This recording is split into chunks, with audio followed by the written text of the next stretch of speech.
let me make another fresh cup. Come on, I'm just saying. Do you want to sit here, Dan? You guys are fucking crazy if you think he's not recording all this, right? So what are you supposed to do? You're supposed to hold these things? Oh shit, what did I do? Sounds good, Eric. Hello. Yeah, sounds kick ass. Holy shit, dude. You know what I love is that Mike just fucked it all up. Yeah. Guaranteed it stopped recording. Hey. Oh, you got an air horn? Oh, yes. Oh, thank you. Not bad, Eric. Podcast fucking pro. Welcome to another episode, To the Bottom. We're here in beautiful, sunny Malibu, California. Hanging out TLB. with TLB. And about ready to play a show at Hotel Cafe with Matt Jaffe. Oh, That's yeah. right. And we're also joined by very special guest, Dan, the man, Monahan. Oh, yeah. Hey, hi, Tom guys. Higginson, the drummer of TLB. What's up? And Darren Varel, the lead singer of TLB. Ow! Vincent Vega. It's actually kind of a cloudy day in Malibu, by the way. It's a little overcast. Yeah, well, compared What to do you guys think? yesterday was raining cats and dogs, so this is True. actually pretty nice. Very true. Sun's poking through every now and again. Rain in LA is almost as rare as TLB playing anywhere. Yes. True. Yes. Unfortunately for LA. Yeah. Yeah. And for us, And too. for TLB. This is fun, right? Oh, I'm having a blast. Good. Eric can't talk because there's no microphone over there. I guess you guys are going to have to share. Yeah. Shaking it and mixing it up with you guys. That's right. Yeah. Having a blast. So what's up, guys? How's Taking it it out, chopping it up. Rest in peace, Gene Hackman. Okay, Oh, I'm going to start it out with man. that. No kidding. Jeez. Please. Tom, have you watched The Conversation yet? I have not Did I yet, tell you dude. I know. every goddamn year? Like, I hey, know. watch And this you know, it movie, was it's at the cool. music box that one time. I almost went Oh there my to see it. God. I know. I blew it. And you didn't call me immediately and say, let's go? I blew it, dude. I'm sorry. What year is that movie? The Conversation. So like 70 70s. something. I'm Seven- surprised you. I mean, I imagine it's because he's tinkering with shit all the time, huh? That's why I you don't like it? No. Oh, you know It's the just movie? like- Of course, yeah. just- Francis Ford Coppola, yeah. Just the Oh, man. atmosphere of it, the vibe, Yeah. it The I Hackman. don't know. It's a piece of art that elicits an emotional response from me. Kind of Evokes sleeping evokes dogs. sleeping dogs. No, terrific film, but it's interesting because, like, I don't think when anybody of, like, you know, a big time actor or anything has passed away that you've ever posted anything about on social media. But Right. the minute that Gene Hackman passed away, Yeah. and I woke up, there was like the first post was Mike Rotundo's, you know. Yeah, tribute. I mean, you know, I don't know. Great actor. Yeah, May he rest absolutely. in peace. Are you guys hip to Crimson Tide? That's where I really like that movie was big for me. Denzel with that, yeah. Yeah. Oh yeah. It's great. All right, enough of this movie bullshit. Oh. Let's get down to TLB. Woo! This is why we're here. Yeah. All right, so I woke up naked, and I'm currently still naked during this interview, and I plan on being naked for the rest of this interview. You guys got a problem with that? No one's even said anything. Hey, that I'm naked. cool with it, man. I mean, you look fit. All right, well, that's good. I've been working out a little bit. I think you should keep that up for the show tomorrow as I well. mean, absolutely. So tonight we're gonna go and do a little rehearsal. How do you think that's gonna go? Do you think I rehearsed at all? Are you looking at me? Yeah, I'm looking at you because you're gonna be the first one calling me out. I think it's going to go terrifically, but you know that's the beauty of TLB because it kind of doesn't matter. Yeah. You just have fun, and I think that I told you on the phone. Part of doing this is just so we can all do what we're doing right now, get in the room together, and yeah, like I don't know, I had like the best night last night, even though we didn't do much. Just got off a plane and we had some dinner, and that was For our cool. listeners, let's let them know how the morning's gone so far. We woke up, and Mike and I decided to go to Malibu Music, and we invited you with. And what did you tell us? I'm working. You said, "Go fuck yourself. I'm working." Yeah. Yeah. Did you really say that? Is that a quote? No, I mean I said, why don't you guys just go ahead, and I'll stay here. Yeah. I'm gonna do my taxes. And what Eric heard was, fuck you, Eric. Yeah, Yeah, basically, exactly. basically, fuck you. I'm going to do my taxes. Leave me alone. That's cool. But Matt Jaffe, how do we know Matt Jaffe? Oh, Matt. Matt's been a friend of ours for a long time. Dan and I actually worked with Matt years and years ago and have just stayed in touch. He's a really, really great guy. I know you shut us up about movies earlier, but Matt Jaffe, man, that guy knows movies. Well, he big time. He's a great hang and a great chat with movies and stuff. But has he seen The Conversation starring Gene Hackman? We're going to find that out Yeah, tomorrow. yeah. I would almost guarantee. But here's the Yeah, thing. no kidding. And it's like a little joke between Tom and I and Matt is that Oh. my favorite movie of all time is Vertigo by Alfred Hitchcock. And so is Matt Jaffe's favorite film of all time. But Tom does not believe that belongs in the conversation of great movies of all time. No, and I've actually seen this movie. And so, yeah, obviously I don't think it's the greatest movie of all time. Yeah, right. So we have this sort of, I guess, backwards talk every time that he thinks Citizen Kane is better than Vertigo. So we'll talk about that with Matt, I'm sure, at the show. I gotta say, it's been many years since I've seen Vertigo. Mm-hmm. But I've never had the same urge to go back and watch it as I do with Citizen Kane, Yes, sir. the greatest film of all time. Thank you, Mike. Nice. Thank you, Mike. Well, there's no Matt Jaffe on this panel here to back Yeah. me up. So, Yeah. But Dan, what song did you guys do with Matt? Do you remember? Didn't we do a couple, Tom? We did. Yeah. The best one though, my favorite was actually a Dan line that we wrote around, "Tears of a Rebel," That's right. and it was a really fun song. And I don't even know. Did he ever put it out? I don't know if he ever did, but I remember that moment when I think you guys were in the studio. I kind of walked in. We were thinking of concepts, and I think didn't I just kind of come up and Yeah, you're like, guys, I got got an one. idea. "Tears of a Rebel," and we all like, "Oh, Monahan." yeah, the big Tom eye That's roll on that hilarious. one. It's cool, real cool. And then we're like, wait a minute. That is Well, I kinda kind of cool. love, so not hearing the song ever, I kind of love that. Thinking about like the tough guy that's crying. I mean, the guy in the biker jacket in the 1950s, like the James Dean character, but he's got that soft side. That's it. Yeah, That's I love exactly. that. Yeah, that's Matt Jaffe in a nutshell. Yeah. Maybe we can get him to play it tonight. Oh, or maybe. tomorrow. right? yeah. Also, I heard there's rumblings of maybe an acoustic performance of the D&E. I mean, there's been a request. I haven't checked in to see, but it sounds like there might be a little set, a few songs from Yeah? Okay. Dan from the Dog and Everything. So it's not Ooh. confirmed, but we're confirming. I mean, I'm confirming that I'm super into it. Okay. Yeah, so I asked Matt Jaffe, Yeah. and he said, "Oh yeah, totally, as long as it doesn't cut into our set time." So he was very, very adamant about that. And then I said, "I think we'll be fine." And I asked the Hotel Cafe, so it's pending. We haven't gotten an email back, but I have a feeling Dan will be on that stage tomorrow, Unbelievable. This is going to be fantastic. playing his You guys- rock and roll. Hotel Cafe. Yeah. Yeah, what it's in Hollywood, yeah. Yeah. I've been there before. What's the story behind Hotel Cafe? Isn't there like a little kind of legendary story behind the place? It's a small joint, right? I mean, it's a great place, yeah, for people to have like a sort of intimate show. They have 2 stages in there that I know of. I've been to both, and I really love the stage we're playing on because it's like the smallest room, and for TLB, it's always perfect to have like, these really small rooms because like it's really loud in there, and then of course like, it can be just a little bit more like of a hang. And there's that is the place that Mac Miller played his last ever show. Oh, wow. So that is, but not in the room that we're playing. It's in the bigger room. Okay. Yeah, Hotel Cafe, I think is just one of those great LA venues for like everybody that kind of comes up in LA as a musician, I feel like plays there, kind of like their version of a Metro or something. Why are seasoned veterans like TLB playing there then? You know what I'm saying? We've been around the block, man. No. Because sometimes it takes a while for people to find greatness. It's true. Yeah. It's true. Great we answer. got, Yeah. decades to come. There's plenty of time. Yeah. So TLB started, was it Tom kind of pushing you to be like, yo, dude, you have a lot on your mind right now. You need to turn this into songs? Or was it you with the initial spark of an idea? What was the creation? I know my answer. I'd like to hear Darren's. Yeah, this will be You good. want me to go Bring us first? back to that. And I've got like a third party answer. It all, Oh, cool. It all All right. starts with 2 best friends. I would just say that actually Tom and I've talked about this recently. Just certain times in your life, you feel a little bit more tuned into things in a way you just wouldn't if something didn't happen to you. So going through that separation that I did with my girlfriend and the girl that was in my band for so long, there was just so much loss that there was really nothing else to lose. But so I just started writing, and like I love, there's some quote, I think it was a Joe Strummer quote, like, man who has nothing to lose is at his most dangerous. And that's just kind of how I felt, you know, there was just really nothing in my way.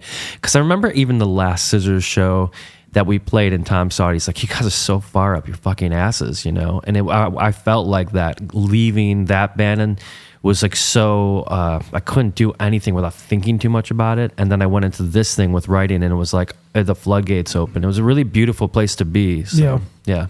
That's how it happened for me. I don't know. Tom? Yeah, so Darren got dumped, and he went to Florida and wrote a bunch of kick-ass songs, getting through it, getting over it. Or at least trying, like he said, just kind of using that moment and having nothing out, no other way but to express himself, but to just pour it out into a bunch of punk rock breakup songs. And then from my recollection is he asked me and Dave to like record them, right? It was kind of like, I had the studio, of course, so he kind of came back, and the idea was to record a couple of these songs. And then I think that Stubby got wind of that, because Stube from Lucky Boys Confusion got wind that we were recording some songs, and he was like, would you guys want to play a show? And then that's when we kind of took it seriously, and oh shit, maybe we should. Took it seriously, and Tom says, let's name the band That Lying Bitch. But actually, just to add a little bit to that, so Eric said you should record the songs. I didn't necessarily want to record them for real. Eric was the one who said, you know, people might want to hear this, and they might want to, you know, maybe they're going to need to listen to like the shit that you're listening to right now, like the Smoking Pope's Destination Failure record, which is always brand new, different times in your life. It's like so much to give that record over time. And like maybe this TLB stuff, someone's going through a breakup, something hard, they need to hear it. And so when he said that, and I asked you guys, I remember going to your house and you're like, yeah, these are A's and these are B's. There's really no C's, you know? And we kind of like separated them into... And normally you're always bringing in the C's. Well, lately, yeah. You're talking about going through the Victoria's Secret catalog? Yeah. Nice. You know, when you come to Tom and you give him a song and he actually thinks that they're good, you got to kind of roll with it. But we siloed him into... I hate you songs, and then I love you songs, right? That's kind of how it went. And then we decided to go with the like kind of more darker side for TLB. Well, I remember talking to Darren independently about what he was going through, and of course we broke down about that. But then, you know, like a lot of times when I work with Tom or anything we're doing together as Dan and Tom, phone rings and, hey man, what are you doing Tuesday? Because I think we're going to record just record like 5 songs. We're going to just start making drum tracks. And I'm like, what is it? And it's always fun for me, especially with this particular project. I don't even know the song until we're making it. So we're laying guitars and drums. And I'm like, I hope, what's the melody? What's going to be? And then these guys will drop some awesome line like, I'm doing fun shit without you. I'm like, that's what we're doing here. Yeah. And it's been great. So how much Tylenol do you got to take after I do my guitar parts? I mean... Or is it heroin? Yeah, I mean it's more like Advil, and then I leave the room and Tom can edit those parts. Yeah, thanks a lot. Which he actually enjoys. Yeah, let me ask you this, as someone that's, you know, worked with you with the T's and also missed out, you know, I wasn't around for the TLB recording and stuff. What is the vibe and how does it compare in the studio, like T's to TLB? Because I know how the T's are and how, you know, how much of a pain in the ass we probably are in the studio. But what is it like recording? Well, TLB is a little different because the point is, and you can hear it in the attitude of the dudes. It's just like, you know, almost like if we can make it kind of bad, we'll leave it in and we'll just go. T's maybe a little bit more professional, if you will. Like we got to make this tight, this and that. But TLB is a little more like, yeah, as long as it's the rhythm is around the click and you know we're in the ballpark and ballpark stuff, then I think we're good to go. So it's a little different in that respect. I do like the speed of TLB. It's fast, man. It's Motown fast, you know. Chugs along. Yeah. I was shocked that you said it was, a professional kind of thing with the tees. Well- because my experience is like, I'll let you have that one. we show up at 2:45 p.m. Tom is like, well, I didn't eat lunch. Let's get some lunch. What do you got? And then by 6:15, it's like, maybe we should start getting to work. We'll see. I don't know. Is that not a... Well, I guess I would consider that LA professional. Okay. Okay. It's not necessarily unlike the TLB recordings. I mean, yeah, you kind of, it's just like so much more fucking around than There is a actual common recording, right? thread Yeah. from the T's to TLB. Yeah. Mr. Higginson over here. Yeah, the need for some good food. Yeah, actually, I'm hungry. Nourishment. Let's hurry this up. Yeah. Yeah, speaking of. Yeah. Whoa. All right, back to the perks of TLB. One of the most amazing things that I love being in the band is one, it brings us together, and I think that's something. There's a lot of magic inside the band that, to our listeners that are listening, probably wouldn't understand. That like one of the best parts of putting this band together, and we've remained still being in the band and performing to this day, is that people don't understand like what it's like to hang out with each other. We got Dan Monahan, which is a producer traveling around the world, producing other bands and doing great things. Tom, lead singer of the Plain White T's, along with Mike. Now that is our new bass player of TLB. And Darren, which is an artist living in LA. And then myself, which is a certified pro landscaper. Yeah. We're all doing different things at different points in our life. I think I'm gonna keep. Yeah, there you go. But so like the best part of it is that That was one hell of an ovation. it gives us an opportunity to be together, hang out, and then come together and play music, which is something we used to do all the time. But as life went on and we all gained a little bit of success in our life, we haven't been able to have those moments with each other. So the best part of being in TLB is being able to hang out with each other again and have these couple days where we can actually spend some time catching up. Doing our taxes. Doing our taxes instead of fucking going guitar shopping with us. Monahan, let's talk a little bit about the dog and everything, because I'm sure our listeners would love to hear a little insight on what's going on. You guys have had a little bit of a resurgence. Yeah, last couple of years, kind of with the wave of remembrance and nostalgia across the planet. It trickled down to us, and we just decided to reinvigorate ourselves and get back on the stage and do some new recordings, and it's been really awesome. Kind of in a similar way to the kind of like the feeling of nostalgia and the fun to like get together with the guys and to rekindle after so many years. It's been great. Have you writing new stuff for the dog and everything?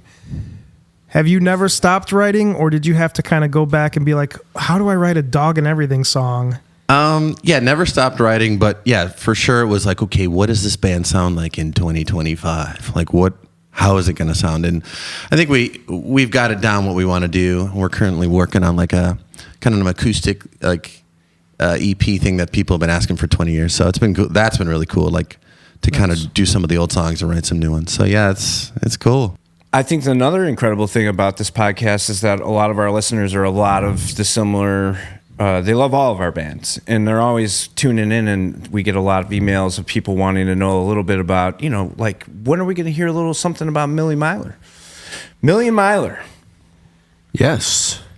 That's me. Mustache-less. I got a little bit Yeah, going. it's a little going, I had to. yeah. I don't like the mustache. Mike's just killing it with the walrus mustache. Unbelievable. That's the fucking walrus, See, for sure. I don't want to go that far with it. I like I call it more of a shit stash. Yeah.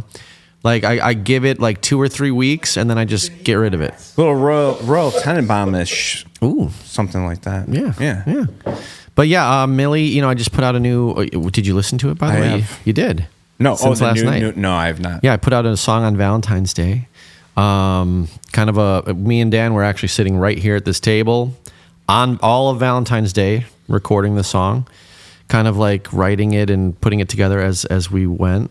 And yeah, I literally sent it out to the email list, Million Miler email list that night, bugging Darren to get me the names for the email list, and sent it to everybody that night, and then I put it up on Spotify like a week later on my birthday, actually.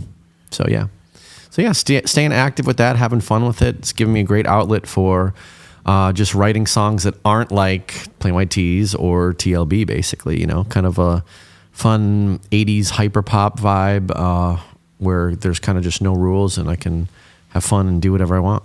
Yeah, one of the questions I think people have been asking is like, when does this kid sleep?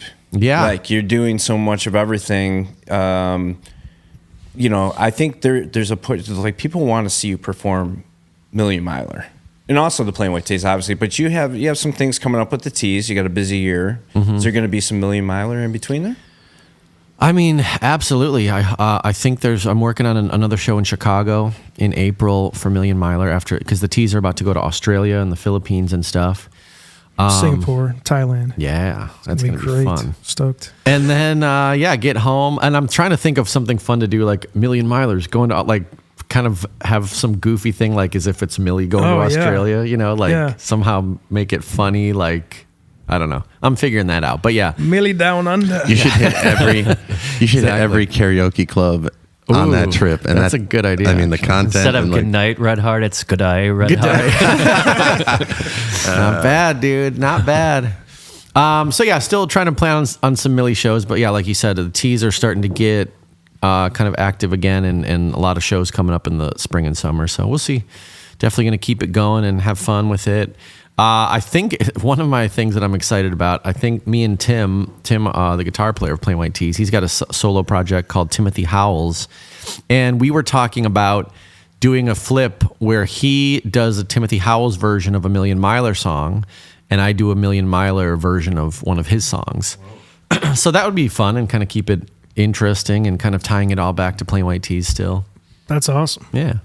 Hell yeah. Hell yeah. So yeah, keeping busy with the Millie stuff, but like I said, about to start getting busy with the T stuff too. I've said a few times that, the T's, when we're doing a headlining show, we should throw a Millie song in there, throw a Howell song in there. Yeah. I mean, I would love that. That'd be fun. It's yet to happen, but we'll see. Maybe if our listeners keep bombarding Tom and Tim. Yeah. With, we want to hear those songs with the T. We'll see. That hasn't happened yet either, though, so... Yeah. We'll see. Not yet. Not yet. Keyword. Darren, tell us a little bit about 4-color screen printing. Yeah. Irritating. Sounds like it. Since we arrived last night, you've been working on an amazing piece of artwork for a band. A band that I don't know if we can name. I probably won't say it, I guess, because they haven't announced anything. But yeah, it's like totally worth it. I mean, you learn something in the process all the time. It's funny because it's kind of going backwards. Like back when I was making T-shirts and bands and stuff like that, you'd be doing that 4-color process or however much money you could afford for the screens. Usually a 1-color. Yeah, one big color, time, black and white or something. But yeah, lately I've been like really drawing, like especially because Eric brought me an iPad and that has Procreate on it, and then I use that and then put all the digital stuff that I draw into Illustrator, and then I vector it all out. And it's really been fun to do that process because it's good for like bands, and I've done stuff for the T's with that. But lately I've been like really overdoing it with the color and like really getting intricate in the detail. And this band that I'm working with is like, well, hold on, like we want to do just a 4-color screen printed poster, and your thing has like 8,000 colors in it, and so I had but to kind of love the design. But they love the design. Yeah. Yeah. So Tom and I actually were talking about that. Like sometimes then you look at that and it's like, whoa, I kind of like that version that's simpler, better than the other one. So yeah, it's kind of a cool perspective, I guess, that I'm gaining by doing all this work, right? Like I always try to see what can you get out of it? Maybe these guys would do the same thing, like write a tune and it sounds awesome on the guitar, but then you try to put all the production to it and you're like, oh fuck, this is just fucking it up. Like we need to like pull back and just kind of get it back to the basics. Yeah, well, it's like, Tom doesn't remember this, and I feel like I brought it up before, but he, when he wrote Hey There Delilah, brought the demo around, was showing everybody. They take credit for Hey There Delilah. No. But went out to the our band van. I sat in the passenger seat. He's in the driver's seat. Puts the CD in, plays the thing. He's like, "Yeah, what do you think?" I'm kind of thinking, we do this, we do that, we add all this production. I'm like, no, dude, this is it, right? Put this out. Maybe if you want to add strings for the deluxe edition or whatever, sure, down the line. But this is that's all you need. Anything else would kind of, I don't know. not tarnish it, but I be think, unnecessary. I think I probably just felt bad that it was an acoustic song. I'm like, oh, don't worry, Mike. We'll add some bass. that's man." probably what it is. Yes. He just wanted to include you, dude. Yeah, you know? exactly. Yeah. But Wait, yeah, so hold on, Tom doesn't remember that, or no, okay? I brought up. He's like, dude, I don't remember that. That didn't happen. What's it feel like to be in a band now as a 4-piece compared to a 5-piece in the Plain White Tees? Well, I mean, I miss Dave. I love Dave, but we're having fun with as a 4-piece. It's like it feels like a different, kind of just a different vibe. I'm playing guitar more in the band, which is fun. Even though I do there's a couple songs in the set still that I don't, and I get to jump around a little bit. But honestly, nothing too much has changed with it. There's a little bit more room, like on the stage, if True. we're playing a smaller venue, This is true. which is a bonus. Room on the tour bus? More room on the tour bus, but that's kind of, you realize, you miss the guy. You know, it's actually kind of a question I'm thinking about as we're talking about this, just for all of us, actually. It's interesting, like the dog now is playing with, and I think tried and true, it's you and Augie for, Sure. You guys have original members, right? Mm-hmm. And then, but over time, different people have come and gone, and then maybe that defines you in an era when, we were with these people, right? Or the T's the same way, but you guys seemingly have had the same members. I mean, the shakeup of the members was really early on, and for the most part, everybody's kind of come through. And for TLB, we've only really replaced Dave, but I guess my question about it is, like, when you come and you do it, so when we did that Scissors show in September, it was kind of like, okay, what era of this band do I need to focus on? And I really had to think about that. But it was like, what would people who know the band want to hear? And then you struggle with that, or then you think like, well, what do I like? At the end of the day, the Scissors is really like Darren, right? Or Dog and Everything is really Dan. It's like kind of like the lead singer's band, right? That's not being egotistical. It's just like you're the only members that like continue the lineage, and everybody else sort of falls off and stuff.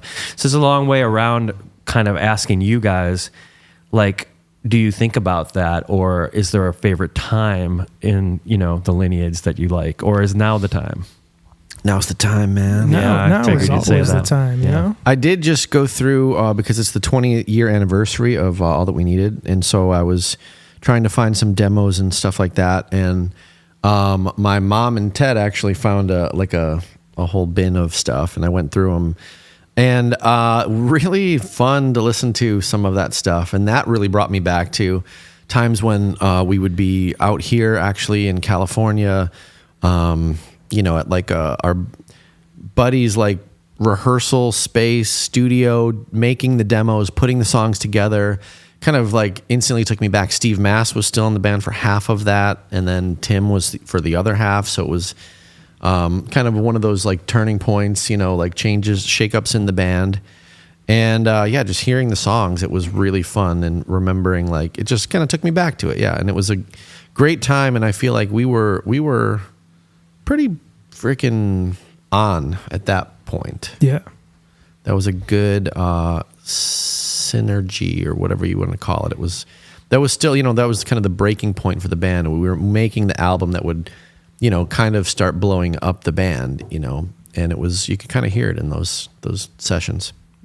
When you guys go back and do listen to that and stuff like that, do you think that's something that the fan base would like to hear again? Does that put pressure on you guys to like be like, oh, it's been 20 years since we made a record like that again? Or do you not think about that at all? I feel like there's a lot to think about, even beyond that. Like, yeah, we're here sitting here in 2025. We've been a band for 1,000 years, and there's been lots of evolution, lots of growth, lots of everything. And even thinking about like a fan as well, kind of like going back to the Scissors, like, well, what era are they a fan of, or what iteration, or what, you're putting out something that's different from the last thing you put out. You're like, well, it's kind of hard to gauge. And there are fans of stuff from the early days, stuff from the later days. Can't please everyone all the time. You just kind of got to go with the flow and do your best to do you. You know what I'm saying? Well, we could throw it to Dan. Do you want to talk anything about that? I was just thinking when you guys were talking just about, You were talking, Darren, about how people want to hear certain songs and what era. I started looking at life in chapters, maybe the last decade, and that's really kind of a cool way to look at your own life, but also in bands, like this is this chapter and this era, it's really cool. But also I really like to think, like the songs that we've all written for people that like, oh man, I love this song that you wrote and this and that. And it's like really cool to, I don't know, like realize to be the songwriter in that process. Like Tom was saying, he listens to stuff, it takes him back to this. It's like really, it's such a cool, speaking of eras and stuff, when you like think about when you wrote the song, it's just like so cool. It's like the insider, view of that moment for people like, oh, I love this song you wrote and it brings me back to 2007. And you're like, oh, that's cool. Well, it brings me back to 2002 when I was in a bad place. Yeah, right. And my guitar. It's like really cool to be on the inside, I guess. Yeah, sometimes for me, it's even with TLB, it's kind of like, how do I go back there sometimes? Because so much time has passed, right? So sometimes it's not like not saying it's a bad thing, but sometimes you just don't feel the same way you did.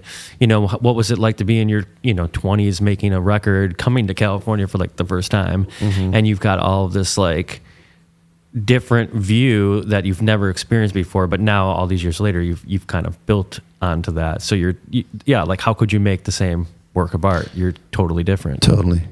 Yeah, and to your point, Eric, a song is never dead, right? You guys probably have this too. All of us as songwriters, like, I wrote a song, World of My Own, 20 years ago, and we never played it live, but I always thought the band could do it. And then because of this new time, this new chapter, it's alive and well, and it's like a new song of ours. So that's been really cool. That was really cool. To get that one out for me was a big deal. Yeah, that's awesome. Yeah. I love how we always keep incorporating each other into all of our projects and going, it's almost like I don't know if I can do this without like passing something off to Monahan or, asking Higgy, what do you think of this? Or, hey, Darren, you want to be a part of this and play on this? Like if I were to write a new backdrop song, I'd just write a song.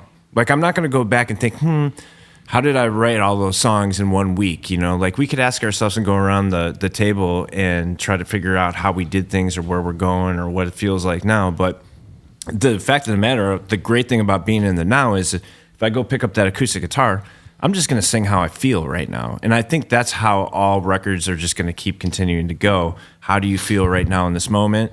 And you're always going to evolve. So they're never going to sound 100% like they did the first day you wrote them. They're going to evolve and they're going to sound, you're going to put new instruments in there, try new things. I mean, look at Million Miler. I mean, did you ever think you'd write a record like that? I mean, that's like... I always knew it, man. Yeah? Knew I had it in me. Yeah. No. But I love that, like you're saying, like that freedom of like, cool, right now I'm feeling like doing this, and I was super inspired this year to write those songs and to make that album.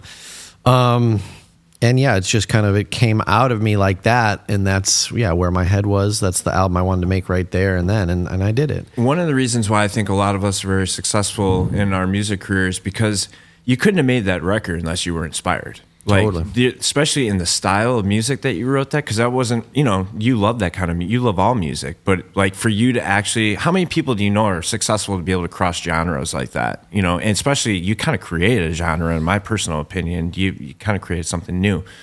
And I think that like one of the greatest things about all of our bands is I've never heard another Dog and Everything. Like I've never heard another Plain White Tees. I've never heard another Scissors. I've never heard another Backdrop. There's flavors of all of us in there, but like nobody is, we're all so completely unique and different and unique singers. And especially Tone Deaf George, motherfucker. Yeah. Yeah, luckily we've never heard anybody like Tone Deaf George. Yeah, thank God. Well, I would say, when we're talking about bands and like, like we're just going to write what we write when we sit down. It's like, you can't really do that for TLB, because when we started this band, we said, no, second verse, same as the first, we're going to make Gotta be punk rock breakup songs in black and white with leather jackets, just like the Ramones. And that's it, So it's kind of like, that's what we have as our marching orders every time we go to write a song. Maybe that's why we haven't put out a new record in 5 years. Well, nobody's going through a tragic relationship. Well, but maybe not me. So, Tom, you're writing some new TLB songs. I actually am. I did write 2 songs. Yeah, I heard you got 2. Yeah. I heard Darren's got a few. So maybe in the future, Maybe there'll be more to come. TLB coming. Stay coming tuned. soon. Well, you could always write some now too. You're in the I band. actually, I was at home practicing for this show that we're doing, and like kind of in between, I had the bass in my hands, and I'm just farting around, and I came up with like a little cool like bass riff, and I was like, man, this is, I obviously had TLB on the brain, and something came out of my fingers. I'm like, dude, this could be a great TLB song. Well, see, this is how it works. And then, Tom wrote us a text yesterday. Let's see if we can hear this. I didn't mean to be such a lovable bastard. Got so much love to give, but it's money you're after. So Hey. you never know when You Inspire wrote- might hit. Nice. Listen to that. All right. Well, as we move on throughout our day here, I don't want to cry yet. It's too early in the day. Here, Mike. The nice thing too, though, is thinking about writing for TLB, which would be something I've never done before. The kind of quote unquote limitations that are in place, going back to the 4-color screen printing versus a million colors with the digital thing. Like, I think that is just a cool way to go into it, thinking, okay, second verse same as first, punk rock, whatever. Like, you have this stuff in mind. By the way, none of our second verses are the No, same as the right, first. Well, I'm Metaphorically. basically saying the next album's going to be the same as the first. Yeah. Yeah. Yeah. But just thinking about it in that way with like sort of limitations in place or whatever. It's almost nice. right. Yeah. I agree. And you're like, oh man, this will be fun to do that. And obviously the end result is amazing. What's come out so far. So Yeah, well, again, it's just like, it's more playful that way because it's like you just know the formula, it's not hard. It's not supposed to be hard, right? If you think too hard about it, then it's not going to come out right. yeah. kind of like pooping. Well, anyways, what I was going to say is I'm really excited for the show at Hotel Cafe with Matt Jaffe and Dan Monahan from The Dog and Everything. But I think the good news is as we move on to our Lily order here, Lilies. Oh, baby. I can't wait. My stomach's growling.